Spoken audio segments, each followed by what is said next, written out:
The mafia brothers episode 2। एक खतरनाक मुलाकात किट्टी साउथ मैंशन।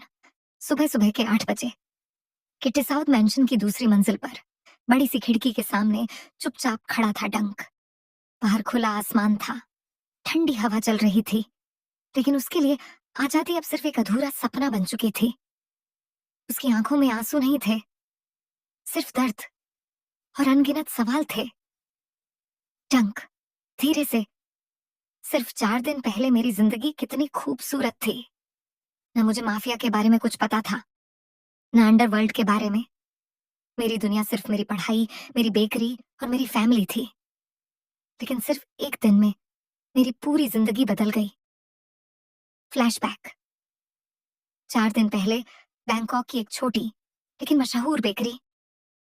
किचन में एप्रन पहने डंक प्यार से केक सजा रहा था।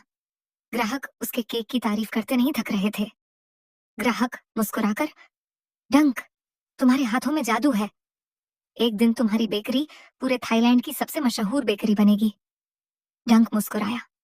डंक, बस यही मेरा सपना है।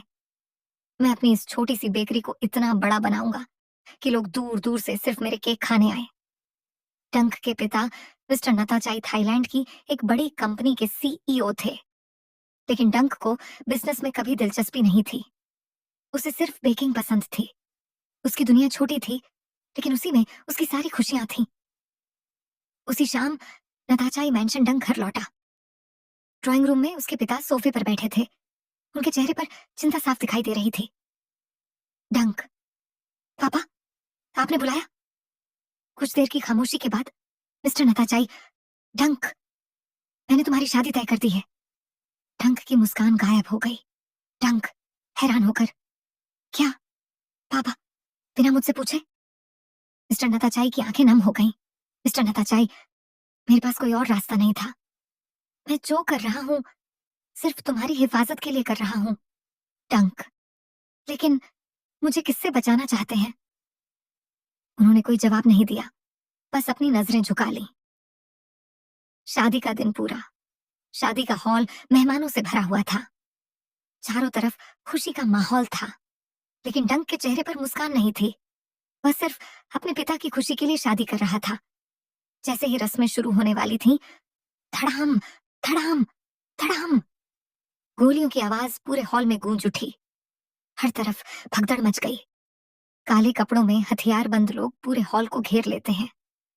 कुछ ही पल बाद एक काली लग्जरी कार आकर रुकती है। दरवाजा धीरे से खुलता है। ब्लैक 3 पीस सूट, ठंडी नजरें और चेहरे पर हल्की मगर खतरनाक मुस्कान। झुमके टिसावत। वह आराम से चलकर मिस्टर नताचाई के सामने आकर रुकता है। झुंग, मिस्टर नताचाई, मैंने पहले ही कहा था ये शादी कभी नहीं होगी, लेकिन आपने मेरी बात नहीं मानी। अब हर फैसले की कीमत होती है। डंक गुस्से में उसके सामने आ जाता है। डंक, बस कीजिए। आप होते कौन है मेरी जिंदगी का फैसला करने वाले? झुंग पहली बार उसकी आंखों में देखता है, फिर उसके होठों पर हल्की मुस्कान आती है। अगले ही पल वह डंक का हाथ कसकर पकड़ लेता है। डंक चिल्लाकर, मुझे छोड़िए पापा। मिस्टर नताचाई बेबस होकर सब देखते रह जाते हैं। झुंग बिना कुछ कहे डंक को जबरदस्ती कार में बैठा देता है। कार तेजी से वहां से निकल जाती है और उसी पल डंक की पूरी जिंदगी हमेशा के लिए बदल जाती है। वर्तमान समय डंक की आंखों से एक आंसू निकलकर उसके गाल पर बह जाता है। डंक धीरे से, आखिर मेरी जिंदगी के साथ ऐसा क्यों हुआ? थक थक दरवाजा खुलता है। झुंग अंदर आता है। झुंग, तैयार हो जाओ, आज तुम मेरे साथ बाहर चल रहे हो। डंक, मैं कहीं नहीं जाऊंगा। झुंग धीरे धीरे उसके पास आता है। उसकी आंखों में वही जिद थी। झुंग हल्की मुस्कान के साथ, तुम्हारी मर्जी अब मेरी मर्जी के बाद आती है। वह डंक का हाथ पकड़कर उसे नीचे ले जाता है। लग्जरी होटल बैंकॉक किट्टी सावत ग्रुप की बड़ी बिजनेस मीटिंग चल रही थी। जैसे ही पॉन्ड किट्टी सावत हॉल में दाखिल हुआ, सब लोग खड़े हो गए। उसकी एक नजर ही पूरे हॉल को शांत करने के लिए काफी थी। झुंग उसके साथ था और डंक चुपचाप सब देख रहा था। हॉल के एक कोने में फुविन सब कुछ ध्यान से देख रहा था। आज से उसका अंडरकवर मिशन शुरू हो चुका था। तभी एक वेटर ट्रे लेकर पॉन्ड की तरफ बढ़ा। फुविन की नजर तुरंत समझ गई, कुछ गड़बड़ है। अचानक वेटर जेब से चाकू निकालकर पॉन्ड पर हमला कर देता है। फुविन जोर से, वॉच आउट। वो दौड़कर पॉन्ड को धक्का देता है। चाकू टेबल में जा धंसता है। उसी पल जुंग अपनी बंदूक निकाल लेता है। बॉडीगार्ड हमलावर को पकड़ लेते हैं। पूरा हॉल सन्न रह जाता है। पॉन्ड धीरे से फुविन की तरफ देखता है।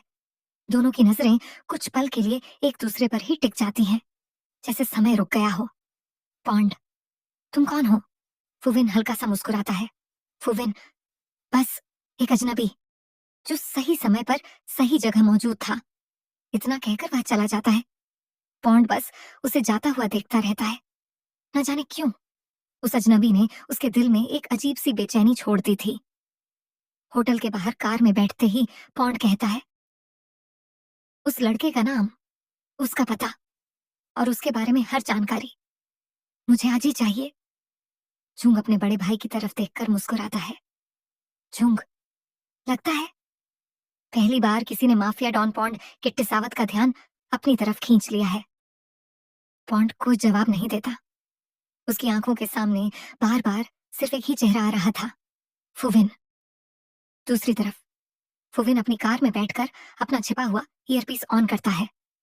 फुविन, टारगेट कंफर्म। मैं पॉन्ड किट्टी सावत के काफी करीब पहुंच चुका हूं। ईयरपीस से आवाज आती है, अनजान आवाज।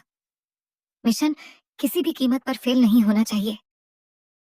फुविन दूर जाती हुई पॉन्ड की कार को देखता है। उसके होंठों पर हल्की मुस्कान आ जाती है। फुविन धीरे से, गेम अभी शुरू हुआ है। To be continued.